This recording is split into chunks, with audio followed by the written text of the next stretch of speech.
All right. Now the question is the recording in progress recorded. I hope so. All right. So the meta discussion on topics to discuss. Mm-hmm. Yeah, so um yeah, definitely science. We got a science background, math and Mhm. philosophy, Yeah. economics, games. Lots of game stuff for sure. Psychologies Mm-hmm. for sure. Human nature, Mm-hmm. morals, ethics, Mm-hmm. tons of stuff. I like the truth idea Mm-hmm. because I think that's kind of all encompassing. Yeah. Yeah. So what is You, truth you want to mean to go on you? a rant about truth? Yeah. All right. So I think truth in like layers or hierarchy. And the most obvious is mathematical truth, right? Because it's universal, it's explicit, it's unambiguous. True or false, it's just true universally and unambiguously. Right. Yeah. And so that's like, solving equations, all of math is essentially that. So that's one form of truth. Science, I think, is more an approximation of truth, Mm. where you're like getting closer and closer and closer, but you're not like 100% certain that this is the right thing. Yeah, right. No hypothesis can ever be proven true. That's Mm-hmm. kind of like science 101. Yeah. It's you get a better theory and hypothesis that's approximating something closer to what truth is, whatever that means. Yeah. And so I like to call one truth with a capital T. Hmm. So that's like the universal, unambiguous truth. Hmm. And then there's like truth with a little t, which is kind of like true, but not like absolutely true. Right, but we're still okay. So we're still in the realm of like knowledge and understanding of reality in the universe. Yeah. Yeah. I was thinking more in terms of like statements or facts, but yes. Hmm. And then another dimension or layer is the idea of like your perception and your story. Some people call this their emotional truth. Right, that's kind of what I was getting at. It's Mm-hmm. like some truth can be subjective, which is like a weird statement. Well, then you can sort of get into art, right? Like Yeah. poetry is beautiful, but what if I don't like it? Yeah. Well, it's not beautiful, it's beautiful to me, Hmm. right? I like this painting. It's like, well, or is the painting itself beautiful? Right. Yeah. I think there is also like a language issue here because, one can be true to themselves or true to their tastes of different kinds of art or Mhm. something. But it's not necessarily like a law of nature, which is kind of what you were coming at with the mathematical explanation. Yeah. And so that can get a little squirrely. Hmm. Well, and then okay, so then once you understand that, then honest dialogue becomes important Hmm. because if I have my perception and my story and like what things mean to me, Hmm. and then you have a different story and a different perception, we're viewing the world in a different way. But Hmm. if we can come together in an honest manner, we can find an intersection. And if multiple people do that, then we can be certain that that is more true. So it's sort of like the scientific process, but it's for Yeah. perspectives and ideas. Right. Yeah, and we each have our individual brains and perception and experience of the world and our own little like memory hard drive, and it's not like something that's universally shared. Mm-hmm. Like someone who's like born congenitally blind is going to have a different idea probably of what's true, what the true universe is like. Mm-hmm. So kind of baked into it is I think some inescapable subjectivity. Well, that's the question. Yeah. And a lot of people are pursuing a universal morality, and the question Hmm. is morality hopelessly subjective, or is there a universal morality? Hmm. That is an interesting question and not an easy one. That's kind of the core of the Sam Harris Jordan Peterson debate, Yeah. and that's an interesting one because like the atheists, like like the Sam Harrods, or Hitchens, Dawkins, they all seem to have like, they don't like this idea of a subjective truth or moral relativism, Hmm. right? And they assume that you can derive, moral truths just from pure mathematical rationality or reason. Hmm. At least that's the way I understand it. And I don't know if that's feasible. Like, it sounds attractive, especially me coming as a from a perspective like a scientist who I like, to observe things and hope we can get to some uh, state where there's no ambiguity. Hmm. Um, I don't know. Thoughts on that? Yeah, no, it's definitely a challenge, and Mm-hmm. it's there's also let's call it a meta challenge, Mm-hmm. because let's say the topic is what it means to be a good man. Mm-hmm. You are automatically going to be self-conscious. You're like, well, wait a second, I'm a man. Mm-hmm. So if I say that this is what a good man should do, that means that's what I should do. So there's like this immediate self-consciousness that comes up, Yeah. especially when it comes to morality, because then it's Mm-hmm. like, if I'm agreeing to this, I'm saying that this is the good thing for people to do. And then it's like, oh, am I doing that? Am I? Right. And then you're immediately subjected to your own words, Mhm. which can get, a little dicey. Mhm. Right. Yeah. So that's one reason why it takes a lot of courage to do that. So this Mm-hmm. like process of sharing your truth is important, but also you got to have this like willingness to be self-examined, which is tough. Mm-hmm. Right. Yeah, I actually honestly find that I do that pretty often. Um, if I have, I wouldn't say a criticism, but yeah, maybe something that bugs me about someone or their behavior, or like, I wish that was different, or I'm annoyed in some situation. And then I think about calling them out on it. I'm like, I kind of do that sometimes too. Like, Mhm. uh, I'm subjected to these same things. I'm not perfect. And like, well, who am I to, to, to bring that up? So it's not just like, yeah, yeah, it's weird. So you want to hold a universal standard, right? You want to hold others accountable to that, but you also want to hold yourself accountable to all these things. Right. To avoid hypocrisy. Yeah, but it just, there's like I don't know, like an internal struggle where it's, things should still be called out, Mhm. even if you're guilty of it, even if you risk some level of hypocrisy. But I guess, if you have that disclaimer at the beginning. Or it's like saying, yeah, you should probably stop at red lights, but I ran a red light yesterday. Right, exactly. Mhm. Yeah. Like we all know that that's what you're supposed to do. Right, right, right.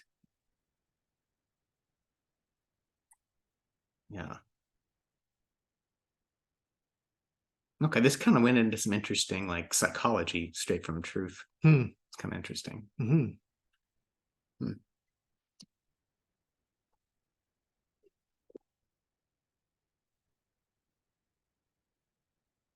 There are other forms of truth.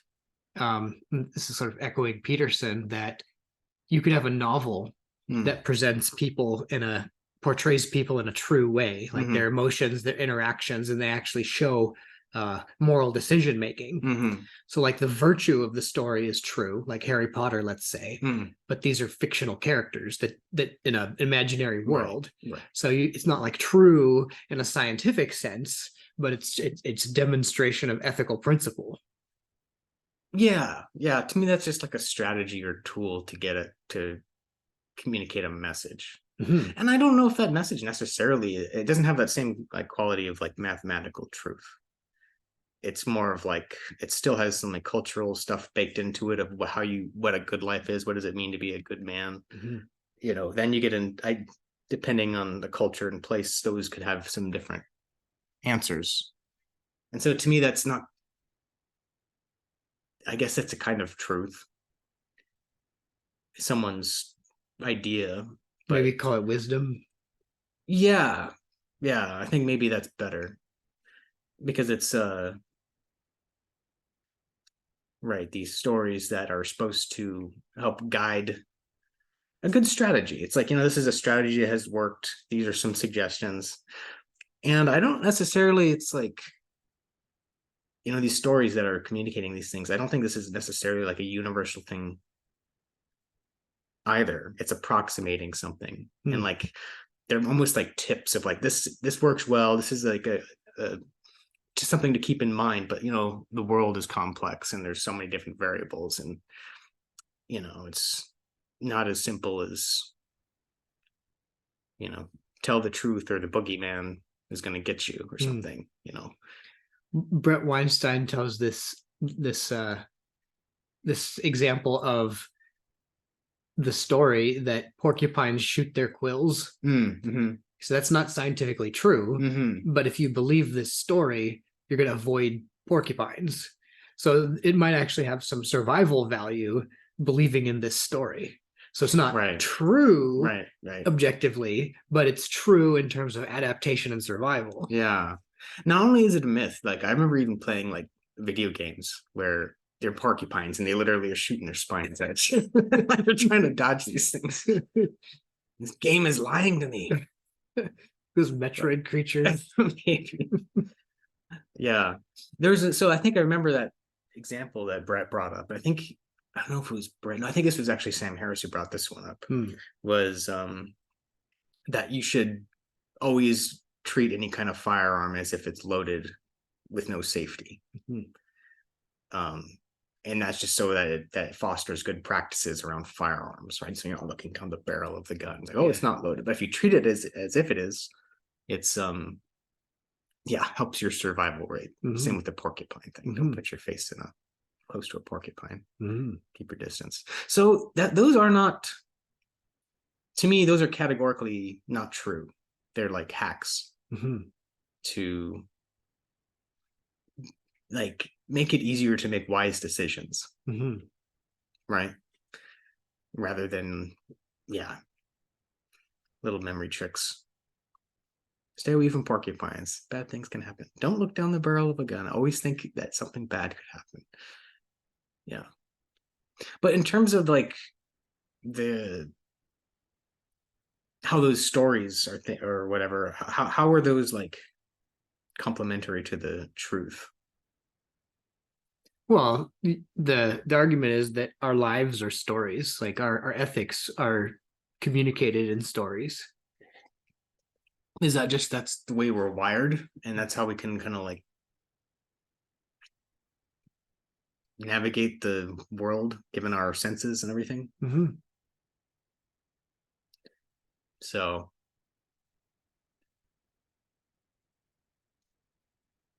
yeah.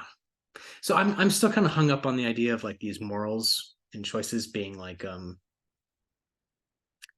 truth. Or like we said before, you prefer the word wisdom? Wisdom. Yeah. See, yeah. Because to me, there can be many different kinds of wisdom.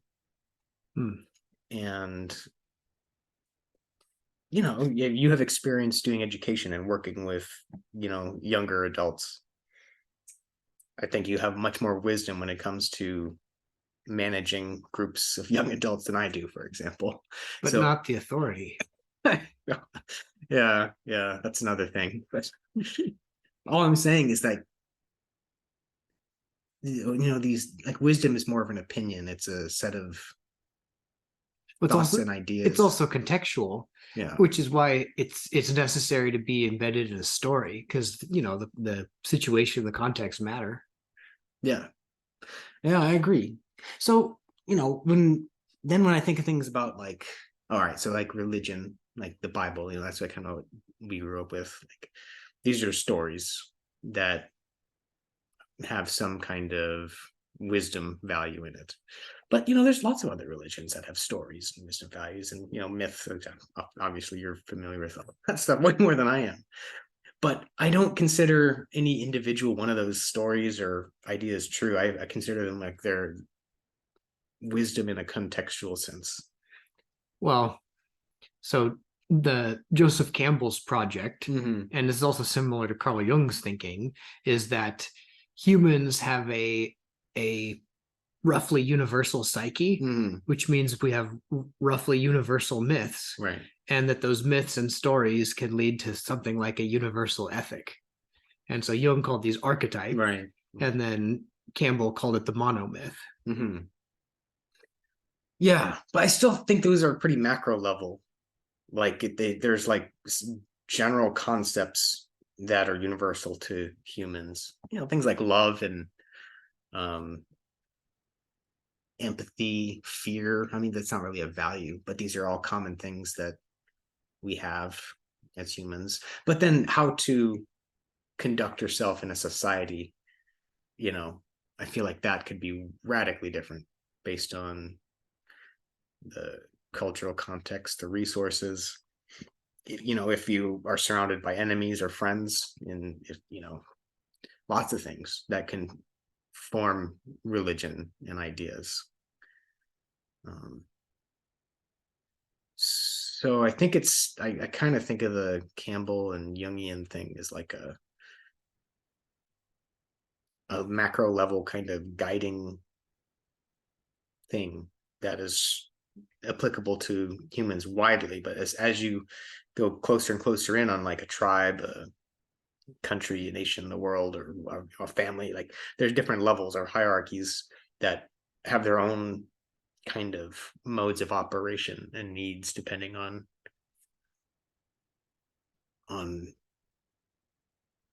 I mean, I think probably the best thing that it comes down to is survival. What kind of strategies can propagate survival of idea? Well, first survival of the organism, and then survival of um, family societies, and then ultimately ideas. So I don't know. I kind of went off. And I think Sam talks about this. Bless you. Thank you. Having quality of life as a part of an ethic. Hmm. So it's not just merely surviving, but having a decent life, a Hmm. decent quality of life. Hmm. Yeah, but I mean, just the fact that we're here, you know, babies, and only those that have survived can pass it on. I think that's a pretty solid framework of how life came to be on Earth. Mm-hmm. And concerning about the quality of life, I feel like that's a modern age luxury. I don't think so. No. I mean, that's the whole idea of Buddhism, right? That Mm-hmm. there's suffering in the world, Mm-hmm. and your ethical goal is to minimize suffering. Mm-hmm. Mm-hmm. Yeah, I guess I'm just imagining living in the jungle with jaguars and deadly snakes. Mm-hmm. Every day it's like you're probably not going to get food, and yeah. Well, that sort of thing, or even the idea of a universal ethic, Mm-hmm. implies that there are multiple groups coming together, right? Mm-hmm. So you have like tribe A with their story and history, and tribe B with their story and history. It's like, okay, we want to get along, we have to have some like commonalities Mm-hmm. to make it work. Yeah, but you talk about like the quality of life Mm-hmm. thing and minimizing suffering. Stupid suffering. You could also argue that that's the point of wisdom, not just What's to that? survive, but to minimize stupid suffering. Ah, right. Yeah, well, and then that's even a more interesting tangent is, and I found this to be true to some extent too, is that some extent of suffering is necessary to have Mm-hmm. a truly wise kind of outlook and understanding of the world. It's like you can, I call that pain. yeah, So pain is unavoidable. There's always going to be pain in life. yeah. But suffering is optional. Hmm. And that's partly because we have a psyche and we have consciousness. We make choices, we make interpretations, and we do stupid stuff that makes things worse. Okay, so what's Or the what Peterson would call tragedy. There's just a necessary tragic element of life. Okay. So how would you categorize the pain and suffering and tragedy? Are they all kind of hovering around the same thing, or? No, so the difference, pain is unavoidable. It's like tragedy Mhm. is unavoidable. It's going to happen. It's part of Okay. being human. Right. But suffering is avoidable, and stupid suffering is avoidable if if you have knowledge or wisdom. Hmm. And then there's malevolence, which is where someone deliberately causes pain or harm. Hmm. Hmm. And that's why we have laws and things to, prevent deliberate stupid suffering or deliberate unnecessary Well, suffering. okay. So yeah. So it's like, putting your hand into the fire and then feeling pain and then learning, oh, I probably shouldn't put my hand into the fire. Mhm. Was that stupid suffering? Was that It like, sounds like naive suffering, but it could be. well, that's what I'm trying to like. I feel like sometimes you just got to get your hand burned. Mhm.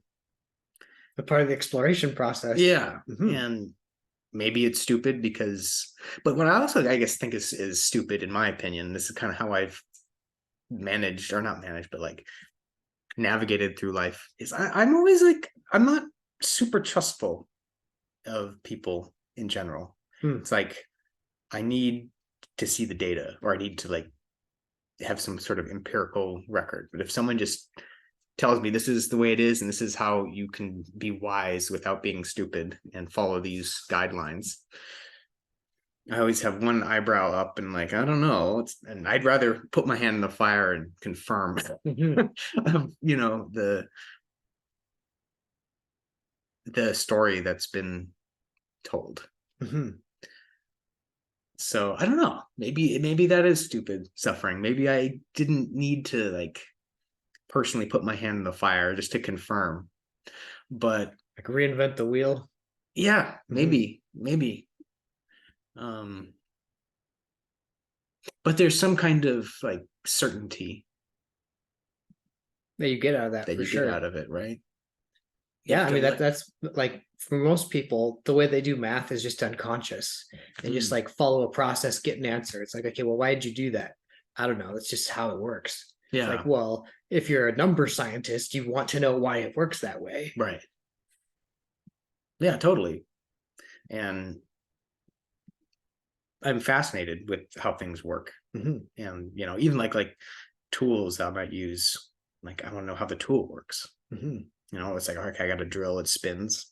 But I'm like, how does that work? Where there's like an electromagnetic motor and that goes in, and then it got like, I don't know. It's just like it's really cool to see how It's it almost comes an engineering from it. mindset. Yeah, yeah, for sure. And it's also kind of like science in that way. Mhm. And then if you're able to make the connections all the way from like quarks or whatever all the way to like galaxies, and Mhm. then that there's some kind of causal link of how everything works from that to that level is Mhm. just one of the coolest visualizations in my mind. Mhm. So Sounds like a drug trip. maybe, yeah. But anyways, that all that to say, like, I don't know. I think it's important to, I don't know what is it, suffering or pain. The one that's pain is going to happen. I think it's important to have pain. I think there's lessons in that. Mhm. One important detail, Yeah. it's got to be voluntary exposure to pain. I don't know about that. I think I disagree with that as well. Well, so Peterson talks about exposure therapy. Like if you have a Hmm. phobia, like let's say you're afraid of cats Hmm. and you're sitting on the couch and someone throws a cat in your face, Hmm. that's gonna make things worse, right? Yeah. But if you say, okay, when you're ready, we're gonna step 1 foot closer to the cat. And you Hmm. say, okay, so you take 1 foot closer, you're freaked out, but you do it. Then you build your courage. And then you get a little closer and you build more courage. So it's got to be voluntary, at least in this example. Hmm. And if you're voluntarily exploring and Right. voluntarily, overcoming a fear, it's very different than having, the universe or somebody like force you to do something. Yeah. I mean, in the context of like therapy, like for sure. Mhm. But I do think there's also like some forceful, like, it's what the law is you conduct a crime, you're going to get a punishment. It's going to be an involuntary punishment, by the way. Well, you could argue that if you broke the law, you chose to break the law. That's true. Or maybe there was ignorance. Or like, well, yeah, or like people go into the military, they're usually exposed to some kind of boot camp, or like literally the point is to break you. Yeah. So that, and get you used to the pain and the work ethic and just kind of that kind of character. Yeah, it's voluntary unless you're conscripted. Unless you're drafted or something. But you know, life isn't necessarily voluntary. Sometimes it's like you get thrown into the ocean and it's sink or swim. Mhm. And I have, the older I've gotten, I've begun to value those kinds of experiences more. Mhm. And it's because if it's voluntary, there's an easy out. You can always make some excuse or like rationalize something some way. But it's just like, just stop lollygag and stop messing around. Just deal with it. You know, it's pretty harsh. But But I don't understand how that's not voluntary. Can you give me an example?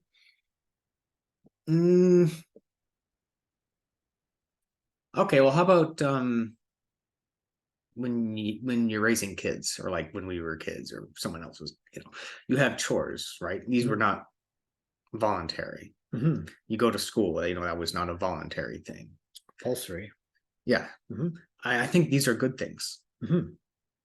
And I think it builds character, and someday you're going to have to be independent and live on your own, right? Mhm. And if everything is voluntary and then suddenly you need to survive on your own, yeah, that's going to be tricky. Mhm. And maybe that's when you'll start to learn, when you're thrown into that situation because you've been avoiding it previously. But I don't see the original topic was pain versus Mhm. suffering, Okay. and I don't think of, well, maybe school is suffering, but and maybe it's painful. I don't think of it that way. It's more like training, or you know doing something to grow. Okay, well, maybe I'll try to put it into different contexts. Like, like Jonathan Haidt's work really well. Yeah. And the coddling. Yeah. That's kind of what I'm getting at. Mhm. Is like if I use an improper pronoun, I'm involuntarily subjecting them to pain and suffering. So I would argue that's not legitimate suffering. I'm just saying, like, there's degrees, right? Mhm. There's people who work in coal mines for like 20 hours and die at the age of 30. That's a hard life. And Yeah. then there's like what we're living with today. Mhm. And anyways, the only point I'm trying to say is I don't think it's necessarily good to have everything be voluntary. I think there's something about being thrown into a situation and where you have to figure things out. You gain world experience, you get through it one way or another, Mhm. and you come out a more confident, capable Well, sometimes that's just person. life, right? Yeah, Mhm. right. Exactly. So that's all to say. I'm not sold on the voluntary part when it comes to, I guess, the suffering. Well, so the idea is that there's just necessary pain in life. Mm-hmm. It just happens. Right. You get into a car accident. Mhm. You get stuck in a hurricane. Mhm. Someone gets cancer. Like, it's just this tragedy of life that happens. Mhm. But there's also unnecessary suffering Mhm. that happens when people are doing things they shouldn't be doing. Mhm. They shouldn't be doing Yeah. based on some large moral absolute standard, or what do you mean by shouldn't be doing? Yeah. I mean, well, legally, I mean, you could have Mhm. laws to prevent harm, but Mhm. also, yeah, just deliberately hurting people and making their life worse. Others. Mhm. I see. So okay, so there are a lot of laws right now against like illegal drug use, Mhm. right? And a lot of people may say some of these drugs are victimless crimes, Mhm. except perhaps for themselves. Like the extreme libertarian view. Yeah, yeah. But then we also have a lot of laws that prohibit certain kinds of things. Mhm. Like that drinking and driving thing is probably the most sensible because you're putting other people's lives at risk. But there are clearly laws that are just focused on like trying to protect the individual from themselves. Hmm. Yeah. So what do you think about those kinds of Can you give an example, like laws against suicide? um Those seem a little silly to me because, like, what are you going to do to enforce that exactly? yeah, well I mean that's it's been changing recently, but the typical like marijuana or like the stoner culture. Hmm. Yeah, I've heard things of like, that just encourages people to be lazy and content, and they don't go out and they're not being productive members of society, and they're sucking down on the taxpayers' money with these different programs. I mean, you can go any way you want with that. That to me sounds parental and manipulative. Hmm. Uh, in terms of the government intervening in that kind of situation. Yeah, I mean it's a fine line, right? Hmm. Because you could argue the same thing for alcohol. Hmm. It's like, hey man, if you're underage and you're drinking, you're going to mess up your brain. So we're going to make a law to protect you from yourself. Yeah. Right. Right. So you were mentioning like earlier, like wisdom being the guidelines for avoiding stupid pain or something along those lines. Well, so that's a rule or a heuristic for an ethic, Uh-huh. but your wisdom is embedded in a story. Okay.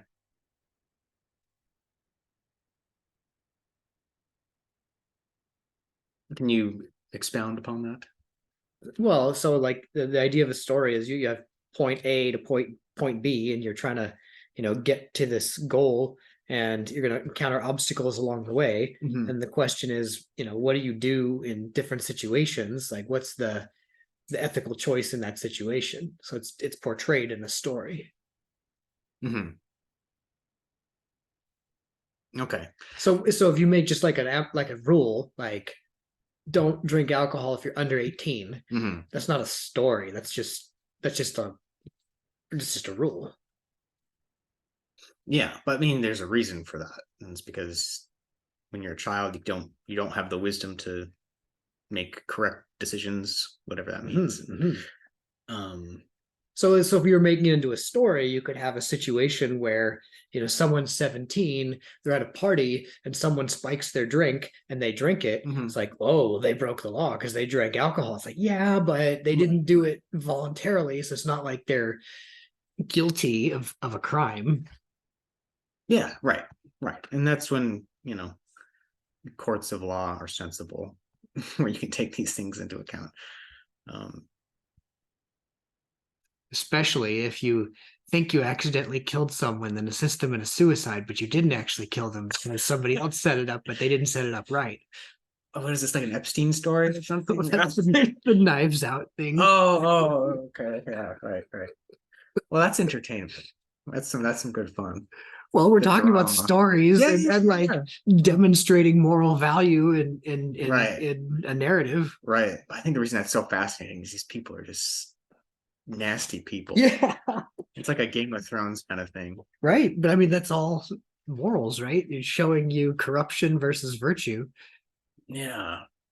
It's also kind of like a power struggle game, Mhm, a game of chess. Of mhm. I'm gonna outsmart you or do this and that, and backstab and get my way. Yeah, it's one of these like soap opera entertainment things. Just I don't know. Yeah. Um.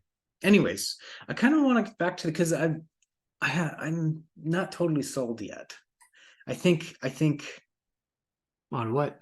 this like voluntary suffering. Mhm. I think it's important to have some sort of And maybe this is the distinction between pain and suffering that you're talking about. Pain is this involuntary, like Part of it's life. just part of life, and Mhm. that's what I'm hung up. I think that's still important. I don't think that's just like how do I say? I guess okay. When you're a kid and you're growing up, right? You're playing games, and this is to kind of like simulate what it might be like um, to be an adult. You play house, or you role play and you do all of these things. Because you don't want to throw the kids out into the woods and say, or like, what are these like Greek Spartans or whatever, go out at 5 years old, and if you don't come back with a something, then let the wolves eat you. Like that's a little extreme. It's also instinctual. Like you get a group of kids together, they're gonna play. Like you don't have to train them how to Yeah, play; they just spontaneously do it. right. It's like there's a program in their brain that is helping them program how they should behave. It's Hmm. like a really fascinating. That's actually a reoccurring thing with a lot of learning behavior and stuff in humans. Adaptability. Like a learning circuit. Yeah. But where was I going with this? It was We're talking about pain and suffering and and voluntary. voluntary and involuntary. Yeah, I had a point with the games and like kind of simulating it. I can't remember right now. But anyway, so okay, so as a child, so what's the idea of up until like age 18? Just because that seems like a some number makes it easy. Arbitrary Everyone cutoff. everyone can whatever, yeah. But before that, it's like basically you are completely subject to involuntary demands if your parents decide, or whoever's looking after you decide to put that upon you. Hmm. I feel like those things are useful. Hmm. Like if you are not given responsibilities or whatever, and it's like, no, I don't want to. I'm bored. That's not interesting to me. You have all of these things that you can bring up if it's truly a voluntary thing. Hmm. And what kind of like what's where's that going to go? Well, yeah, I mean, there's an age question, No. and yeah, definitely, it's the parents' responsibility to train their child as best they can to give them a best Mm-hmm. start at life. Mm-hmm. Involuntary though, like that's the point I'm trying to. Hmm. So okay, so 18 is just some arbitrary thing, and then now that you become an adult, now you are this kind of this voluntary autonomous kind of person that will now make choices and have to deal with those choices, Hopefully, hopefully. Well, that's the idea, right? unless you go to But college. if you're a child, you can make some choices, and maybe it's not the best choice, and your parents or whoever is still there to like intercede Hmm. and like, okay, well, that was a mistake and that could have gone bad, but we're gonna. Hmm. But so anyways, I think there is something to be said there between voluntarily and involuntary.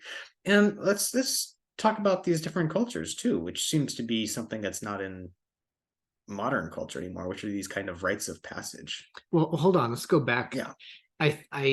I don't know that children have a fully developed sense of will. Mm-hmm. So this idea that they would do something voluntary doesn't make a whole lot of sense. Mm-hmm.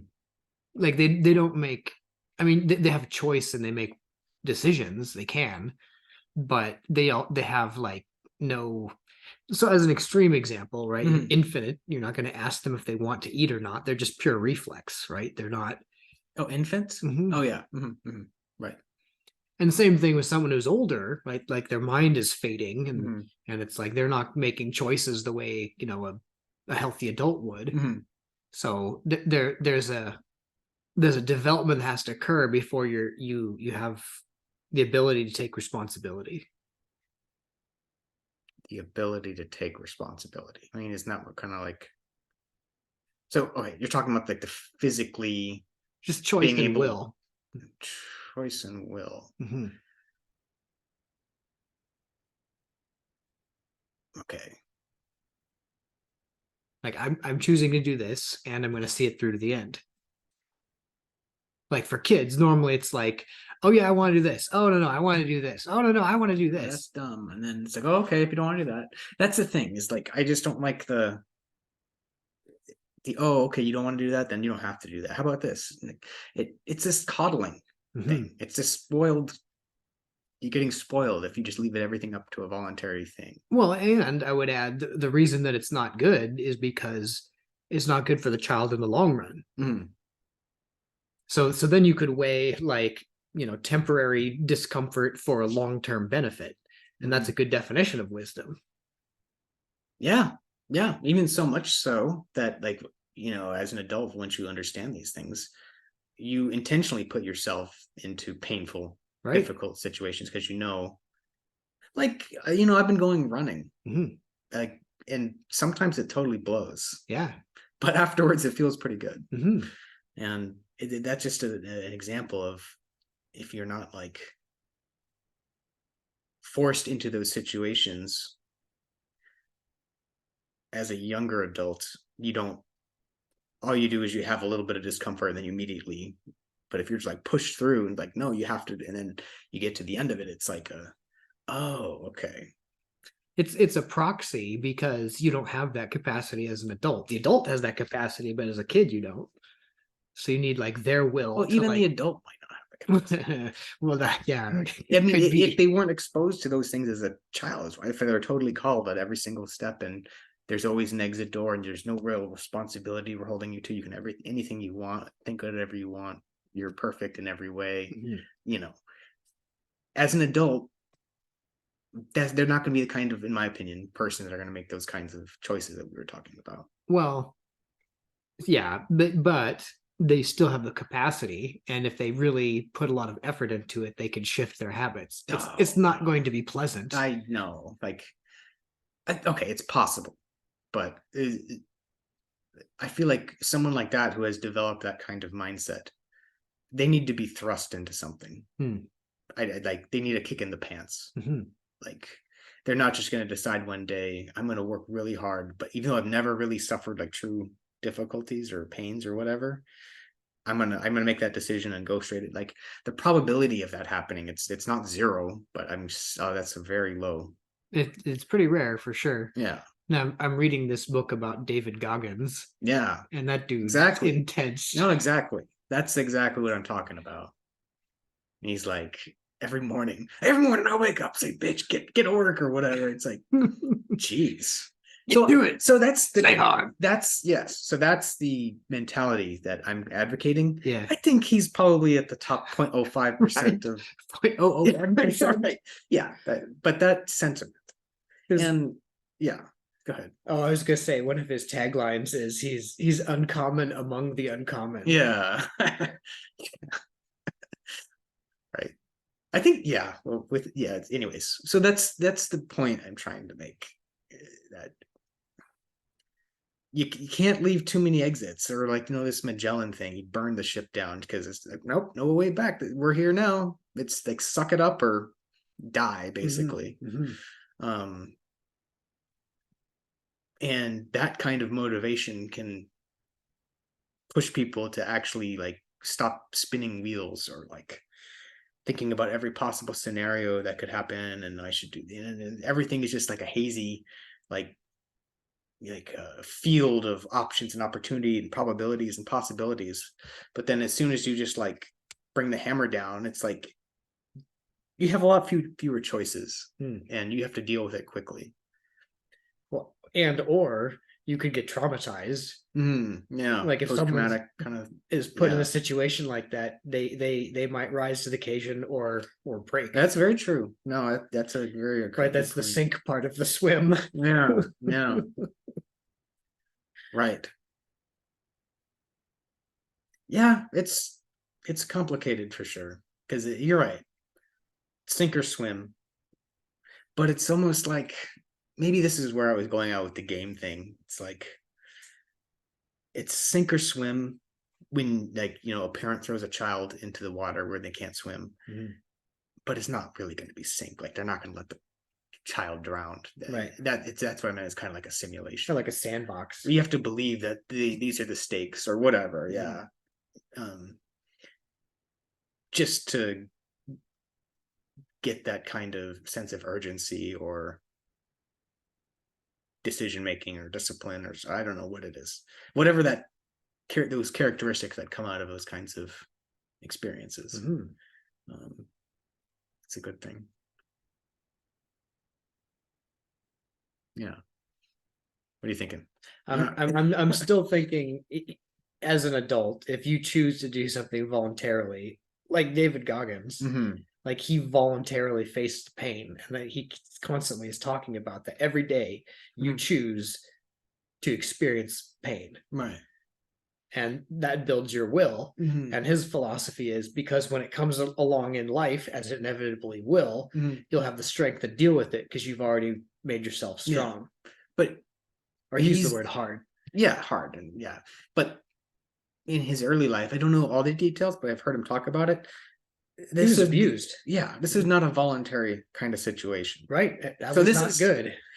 Well, I mean, look what he's doing now. And look how many people he's affecting. And that's true. And I think he's an exception, right? We like most people going through that situation would break. Yeah, probably. I don't know the numbers, but I agree. But it didn't, so I don't know. So in terms of wisdom, I guess, and how things should go, it works most of the time, but you have outliers when you have like set of morals. Well, and this is why choice is so important. And this is similar to Anthony Robbins' philosophy. It's like, you have crap that happened in your past. You can make a choice of how you deal with it. Like you can make a choice of what meaning you make, and you could use it to motivate you to build a better future. A choice to motivate you. Can you say that again? So like David Goggins, like he used his abuse to power him through life, to like give him drive to achieve what he's achieved. Right. And that's a choice. Correct. Right. But I'm talking about like the choice of that abuse. There was no choice there. He was just correct. Abused. But that was an integral part of the trajectory he took. So I mean, it's part of his story. I mean, I don't know if I believe in fate, but I mean, it's definitely part of his story. I couldn't imagine him having a similar kind of personality if he didn't go through those. I mean, personality is not the right thing, but this kind of like overcoming adversity. If you don't have the adversity, if you don't have that background, like, I think it's, yeah, I do think there's something there. And choice, sure, choice in how you deal with it afterwards, you should have. But I think, yeah, life has unavoidable pain, and there's involuntary things that just happen. And what are you going to do? And ideally, you get these in like bite-sized pieces, and then you slowly start getting bigger bites until you like weight training. Yeah, right. Ideally, sometimes you go straight to the 200-pound bench press or whatever. That usually doesn't turn out well. Right. But it can, like in the case of Goggins, I guess. Yeah. So, I brought up like the coddling of the American mind. Like, how does that fit in with your ideas of choice and voluntariness? And well, one of the things they have is like trigger warnings, and the idea is we want to protect people from pain. Like we don't want them to be uncomfortable. Well, that's not useful, because what's better is to have people voluntarily face something uncomfortable rather than protecting them from the discomfort. Voluntarily face something uncomfortable. Right. Or voluntarily ignore it.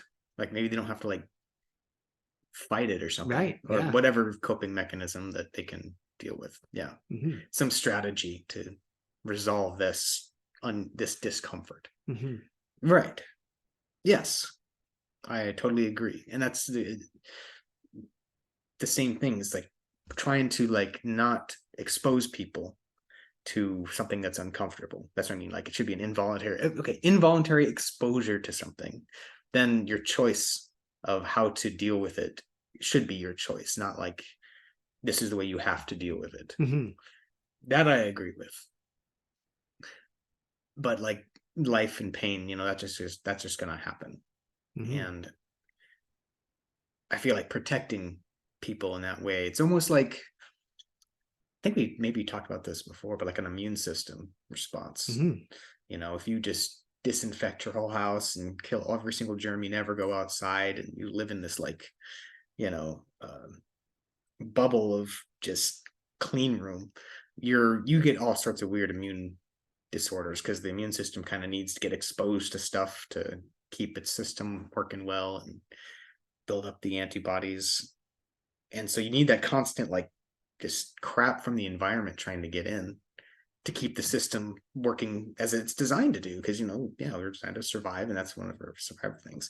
But I think the same thing is true with these kind of psychological things in life or behavior. Like, you need to be confronted with the environment Mhm. involuntarily, not like sheltered, like intentionally sheltering people from things that are painful or whatever. Well, if you are intentionally sheltering somebody, you're taking away their voluntary capacity, right? You've made a choice for them. Mm-hmm.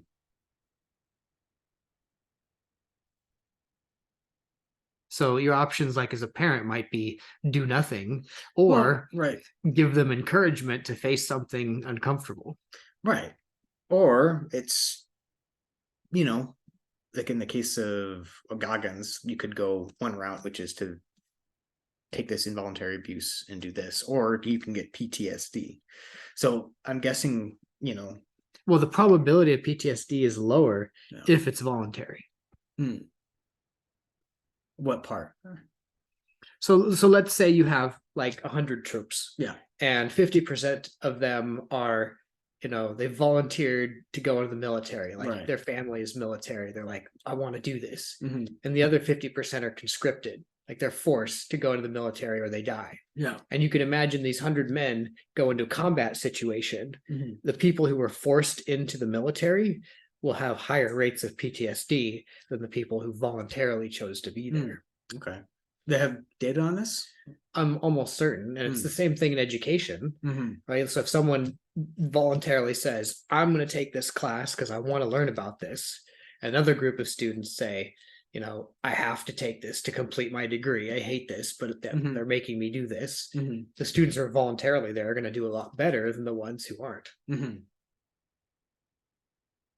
Yeah, I agree with that. I don't know if that's totally tracks with the PTSD in the soldiers versus, but yeah, maybe.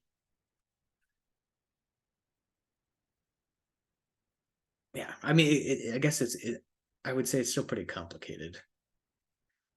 And yeah, I do think that choice and having voluntary choice is good. I think there's problems with, sheltering individuals too much, because I think being exposed to dangerous and tough things is important. Well, there's a difference between sheltering someone and doing nothing. What do you mean? Well, like let's say let's talk about college kids, right? So you can shelter or protect kids, or you can just like do nothing and let them play and organically learn and grow, or you can like push them to do stuff, right? So it's not like there's two things. There's actually three different possibilities. Right.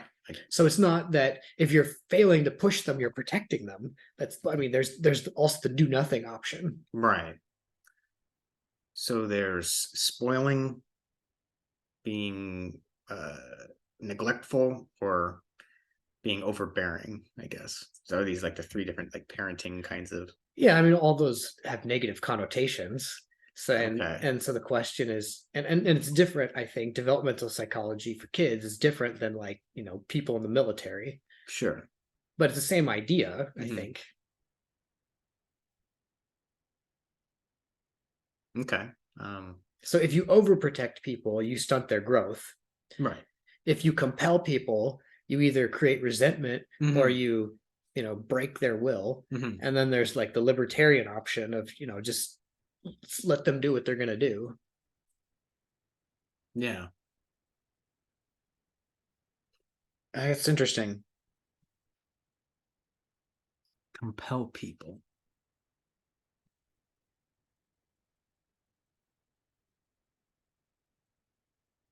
Okay, well, how about now I'm thinking of like classes now. Mhm. And I'm thinking of some classes that had a pretty low bar of doing well or getting an A. Basically, like half of your points are just if you show up and you're sitting in your seat on time or whatever. Mhm. And then there's others classes that have high expectations and they're extremely difficult. And then it's almost like they're asking you, can you do this? Mhm. So it's still giving you the voluntary aspect, but But it's challenging. you're still in the class and Yeah. it's still going to affect you. Like you're going to get a good grade or a bad grade or whatever. And it depends on that. Um, and some people will say, F this class, this is too hard. And other people will be like, this is cool. Let's go. Mhm.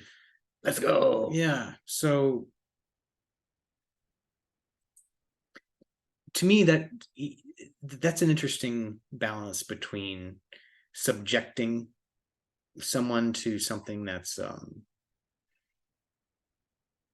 difficult without their voluntary will or something. It's like they need the class, they need this whatever for whatever reason, and this teacher, this professor is like in their mind unreasonably demanding, Mhm. and they want more, and that this teacher's forcing them to do all of these things against their will, and Well, if you signed up for the blah, blah. syllabus. Well, I mean, I'm just saying, like that's like somewhere in the middle Mhm. where you don't have to obviously take the class, but it's like they only offer this once a year, and if I want a different instructor, I have to wait 2 years, but I want to graduate now, and blah blah blah. So it's still, Negotiation. yeah, you're still like compelled into the situation where it feels like you don't have other options, Mhm. maybe, and you don't like it. And I guess you can just say, well, maybe I just won't graduate, or maybe I'll change majors, or I don't know. I mean, I guess there's still that you have the veto power at any moment. You can drop out if you want. But I think there's something to be said of compelling people. I don't know, having high expectations, assigning like an entire book to read in 2 3 weeks. Like that's not that crazy unreasonable. But in college, that's like, are you kidding me? Mhm. Like no one reads that much in Well, college. that's what a coach does, right? A coach will push you so you can grow and reach your potential, Mm-hmm. but you're voluntarily entering into that. Another contrast you might consider is, why is a tyrant bad? Like, Mm-hmm. why is Stalin not a nice guy? We're talking about ethics and morals. Like, Mm-hmm. what what what what's Stalin's deal? Mm-hmm. Yeah, the totalitarian kind of regimes that you're saying. Oh, maybe he was just challenging people to grow. Mm-hmm. My point is, there's some line where there's tyranny, Mm-hmm. and that's bad, Right. and that's part of this universal ethic, right? Mm-hmm. We're trying to figure out what is that universal ethic. Mm-hmm. So, I mean, do you agree that Stalin was a monster? Yes. Are we saying that I supported Stalin? Well, you just weren't saying anything. Okay. Okay, so what about Stalin makes him a monster? He deliberately killed like a lot of people to maintain power. Yeah, and that's just like coercion through fear and death. Yeah. So that's an extreme example, but that's like the main principle of why coercion's bad. Mm-hmm. I'm not. I'm not saying like throwing someone into a difficult situation is coercion. I'm not, or like it's. I don't see that as coercive. Mhm. I see it as a challenge. But that's a perspective. If someone gets thrown into a situation, they can choose to view it as a challenge. Mm-hmm. Like, again, this is an extreme example. Like, Viktor Frankl Mm-hmm. was in Auschwitz, And he decided, okay, I'm going to think about, what gives life meaning. Like, I'm going to think about that while I'm here to do the best I can out of this really bad situation. Hmm. Like, the situation was bad, but he voluntarily chose to create something good out of that. And Right. that's extraordinary. That's like saint level ethics. Hmm. Okay. Well, I don't think I'm trying to say anything too controversial. Mm-hmm. All I'm saying is that I think challenge is important. I think For growth, for yeah. growth, and I think it can go wrong if someone is not challenged, like with the immune system analogy. Mm-hmm. And I think sometimes if left up to someone's own devices, they won't be compelled to do anything, especially if everything is provided and nothing is ever challenged. But my point is, if that growth is going to happen, they have to voluntarily participate in it. Like, if a parent, your goal is to see your children grow, and it well, as an instructor too, like, if I want to see students succeed, I'll ask them, okay, why are you here? What do you Mm-hmm. want to get out of this? And then align the course with their goals. That Right. way they're motivated by what they want to do, and the course is a tool to achieve their goal. But if they're in the class and they're not doing well, I say, well, you're a bad student. Mm-hmm. You suck. And I don't know, maybe that some people would respond to that, but that, like, sort of aggression is undermining and counterproductive. Mm. Most of what I hear is like, oh, well, have you been coming to class? Have you been doing the readings? Have you been doing the assignments? Mm-hmm. And those are also kind of similar veiled accusations, I guess, of being a bad student. Oh, right. I mean, Yeah. it could be Yeah. Or it could just be generally trying to offer up advice that could be helpful. in a maybe indirect sort of way. Yeah. Yeah. And like, you can challenge people without destroying them. It's like not. I agree. Mhm.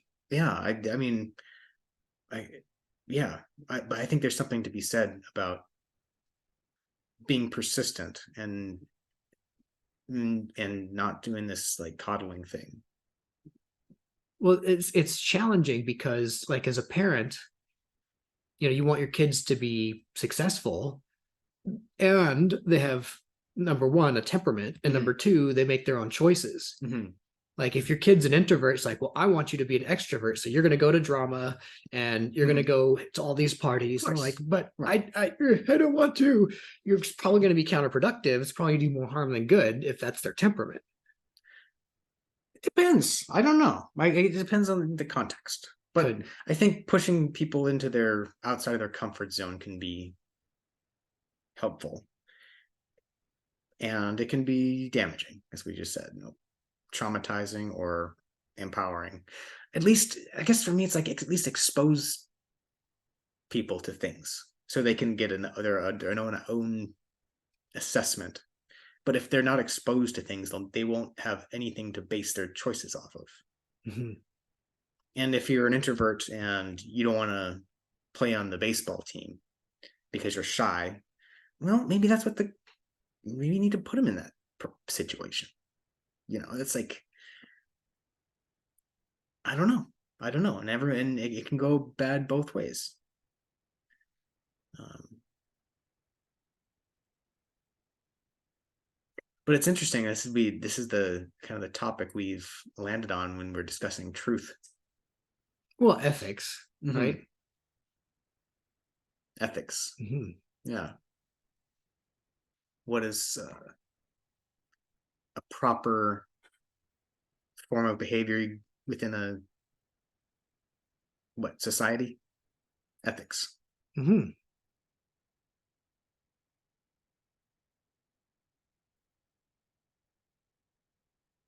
All right. Well, I don't know. Are we done? Or do you have any more to say? I mean, we could go on for a long time. Correct. You seem uncomfortable.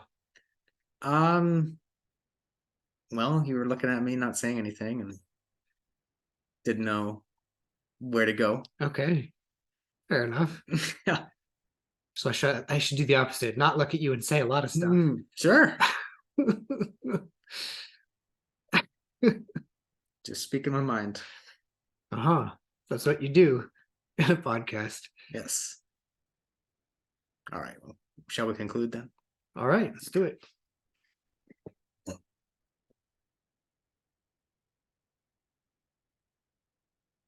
So it's the next the green on the right.